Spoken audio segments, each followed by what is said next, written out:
Nesse vídeo vamos falar um pouquinho sobre a física eletrostática. Esse material que eu vou apresentar para vocês, eu e o meu colega Victor Felipe, utilizamos ele em 2019 para apresentar o nosso TCC. Então, a primeira coisa que a gente precisa pensar quando a gente fala de eletrostática é pensar um pouquinho no modelo atômico. Desde a antiguidade, o homem pensou e produziu modelos atômicos a partir da sua perspectiva e da sua visão de mundo. Antigamente, bem antigamente, os gregos eles tinham uma ideia bem rudimentar do que poderia ser um átomo. Para eles, um átomo era uma coisa muito pequena que eu não conseguisse dividir.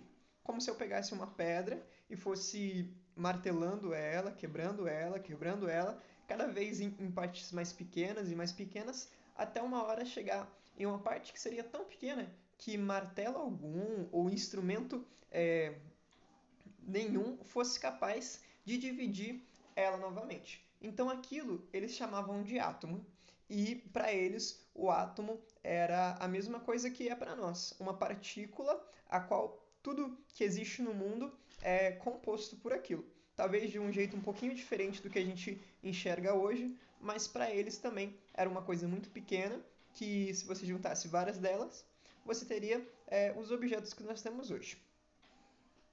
Com o passar do tempo, tivemos o desenvolvimento da tecnologia até chegar no início do século XIX, né, onde nós temos ali o Thomson. O Thomson ele foi um físico, certo? E ele fazia experimentos em um tubo que a gente denomina tubo de raios catódicos. O que seria esse tubo? Um tubo de raios catódicos é como nós temos aqui na nossa imagem, aqui ao canto, como se fosse um tubo, um bulbo de uma lâmpada, certo?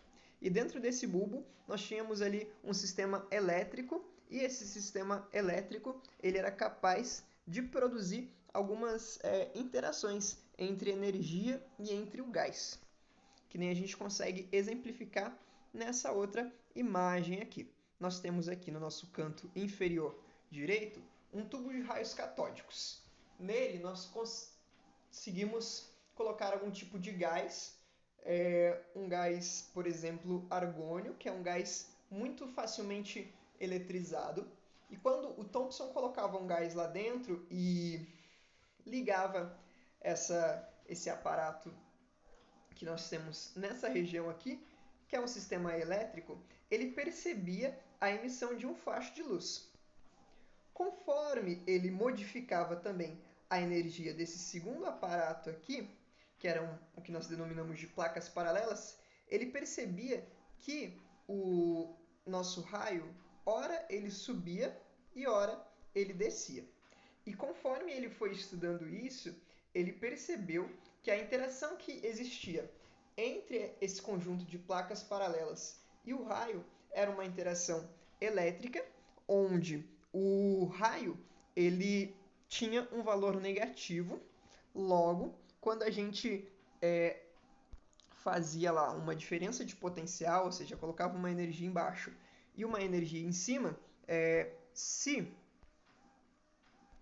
esta energia aqui fosse positiva, percebíamos que o raio descia, e se essa energia aqui fosse positiva, percebíamos que o raio subia. Logo, o Thomson percebeu que este nosso raio, que tinha ali dentro desse tubo de raios catódicos, ele era atraído por uma energia positiva e repelido por uma energia negativa. Logo, Thomson percebeu aqui no nosso tubo de raios catódicos que este nosso raio ele era negativo, porque ele repelia com o negativo e atraía com o positivo. E ele já tinha um conhecimento bem básico da ideia de que cargas opostas se atraem e cargas iguais se repelem. Aqui temos uma exemplificação de o que acontecia, né, através de uma imagem, de um videozinho. Nesse vídeo, quando o experimentador coloca ali, que basicamente parece uma barra metálica, um ímã, este raio vai ter uma interação com esse ímã. É uma exemplificação bem simples e até diferente da que Thomson fez, mas você percebe a ideia de uma luz basicamente, entre aspas, fazendo uma curva ali, isso que o Thomson percebia. E ali dentro, como vocês podem ver, ele está um pouco esbranquiçado, porque é a ideia de ter um gás ali dentro. Então, o Thomson fez uma modificação naquilo que conhecíamos como modelo atômico. Tínhamos o modelo atômico anterior ao do Thomson, que era um modelo atômico representado pelos gregos, que eu exemplifiquei no começo desse vídeo, que é a ideia de uma esfera maciça e indivisível, mas muito pequena. Para o modelo do Thomson, ele denominou o modelo do pudim de passas. Nós tínhamos, então, um corpo, certo? Aqui nesse caso representado por uma esfera. Este corpo, ele não era totalmente sólido, como um pudim não é sólido, ou uma gelatina. E essa massa do corpo, certo? Como se fosse o próprio pudim em si, ele tinha carga positiva. Porém, dentro do nosso pudim, nós tínhamos essas pequenas esferas aqui, que o Thomson denominou de elétron, e essas pequenas esferas, que no nosso caso são as uvas passas, elas conseguem sair aqui do nosso pudim, que é o que ocorria quando o nosso gás ele tinha uma interação com aquelas placas paralelas, com aquela diferença de potencial, aquela energia que era posta dentro do tubo de raios catódicos lá do slide anterior. Então, este modelo atômico, que é o modelo que define bem basicamente o que é um elétron, ele foi denominado, né, de um jeito mais comum de se dizer e menos científico, de modelo do pudim de passas. Então a gente tinha um corpo gelatinoso e pequenas esferas que eram os elétrons dentro deste corpo, e essas esferas poderiam ser retiradas desse corpo.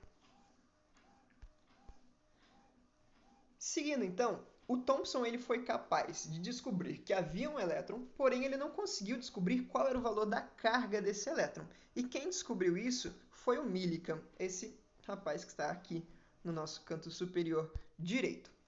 Ele, utilizando este aparato experimental, basicamente, deixa eu ver se eu tenho aqui, tem uma imagem melhor. É como se fosse uma caixa, uma panela ou algo do gênero, de maneira cilíndrica. Dentro dessa caixa, ele conseguia borrifar aqui com um borrifador mesmo, como aqueles de perfume, algumas gotículas, certo? Essas gotículas no início eram de água, mas depois ele passou a borrifar gotículas de óleo, porque assim elas evaporavam com um tempo menor. E essas gotículas, elas eram eletrizadas quando passavam pela extremidade do nosso borrifador, ou seja, quando elas passavam pelo borrifador, elas ficavam eletrizadas, elas adquiriam um tipo de carga. Aqui dentro, o Millikan também tinha um conjunto de mesmo nome, que é um conjunto de placas paralelas, e ele conseguia, então, através dessa representação gráfica aqui, modificar a energia dessas nossas placas. Conforme ele modificava a energia, essas gotículas que estavam eletrizadas, ora eram atraídas pela parte de baixo e ora eram repelidas. E quando elas eram repelidas, as gotículas acabavam subindo, de certa forma meio que flutuando ali dentro daquele aparato experimental. E através dessa extremidade aqui, onde está escrito telescópio, né, o Millikan era capaz de observar então a movimentação dessas gotículas. Aqui retornando a esse slide, ele então borrifava aqui por de cima e analisava através deste observador aqui a parte interior do nosso sistema. Com isso, ele foi capaz de fazer alguns cálculos e calcular o valor da carga do nosso elétron. Então, o elétron depois passou por outras modificações, não apenas a de Millikan, nem apenas a de Thomson, até chegar no modelo que nós temos atualmente, que é basicamente assim. Nós temos um núcleo, esse núcleo é composto por dois tipos de carga, e ao redor desse núcleo nós temos ali o que a gente chama de eletrosfera, que também é composta por outras cargas. Essas cargas que ficam ao centro, né, ao núcleo do nosso átomo, são o quê? são os prótons. Os prótons têm massa aqui de 1,6 vezes 10 a menos 27 kg e carga de 1,6 vezes 10 a menos 19. Esse valor de carga é importante a gente lembrar porque a gente vai utilizar em outros cálculos. E também, na parte externa, nós temos ali os elétrons que foram descobertos pelo Thomson. Esses elétrons têm massa de 9,1 vezes 10 a menos 31 kg e carga de menos 1,6 vezes 10 a menos 19 coulombs. E é interessante a gente observar que tanto o próton quanto o elétron, o valor da carga numericamente é o mesmo, porém eles têm sinais opostos, ou seja, os prótons são positivos e os elétrons são negativos. E por fim, nós temos uma terceira um terceiro corpo que compõe o nosso átomo, que são os nêutrons. Os nêutrons eles não têm carga e a massa deles é de 1,6 vezes 10 a menos 27 kg.